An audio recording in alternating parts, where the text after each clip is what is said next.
ఆ రోజు నారాసుర రక్త చరిత్ర అన్న దగ్గర నుంచి మొదలు పెట్టుకుంటే పింక్ డైమండ్ అన్నారు, నారాసుర రక్త చరిత్ర అన్నారు, ఇంతమందిని చంపేస్తున్నారు, అంతమందిని చంపేస్తున్నారు అని మాట్లాడుతున్నారు. ఆఖరి కందుకూరు విషయాన్ని కూడా ఆర్థిక లావాదేవీల వల్ల జరిగిన ఇన్సిడెంట్ని కూడా కులాల మధ్య చుచ్చిరేపడానికి ట్రై చేశారు.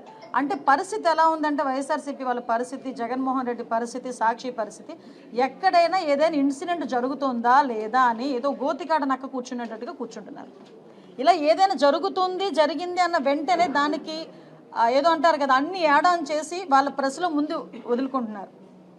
అంటే ఈ పరిస్థితి ఏంటంటే ప్రజల్ని మభ్యపెట్టే పరిస్థితి వస్తే ఇమీడియట్గా దాని మీద కూడా మేము ఆల్రెడీ మొన్న కర్నూలు ఇన్సిడెంట్ మీద కూడా పోలీస్ కేసు మేము పెట్టాం. ఆఖరికి ఈ ఏదైతే ఏలూరు ఇన్సిడెంట్ మీద కూడా ఇమీడియట్గా దాని మీద పోలీస్ ఎంక్వైరీ వేసి ఎవరైతే ఇలాంటి రాతలు రాస్తున్నారో వాళ్ళందరికీ కూడా నోటీసులు పంపించి వాళ్ళ మీద శాఖాపరమైన చర్యలు తీసుకునడానికి మేము సిద్ధంగా ఉన్నామని మళ్ళీ తెలియజేస్తూ, ఇటువంటి సోషల్ మీడియా వేదికగా జరిగే ఇటువంటి కుట్రలు కుతంత్రాలకి కూడా ప్రజలను నమ్మొద్దు. సాక్షి పేపర్లో జరుగుతున్న ఇటువంటి ఏదైతే ఇవన్నీ వేస్తున్నారో కథనాలని కూడా ప్రచురిస్తున్నారో ఈ ప్రచారాలు నమ్మొద్దు అని చెప్పి ప్రజలను కూడా విన్నవిస్తూ సెలవు తీసుకుంటారు.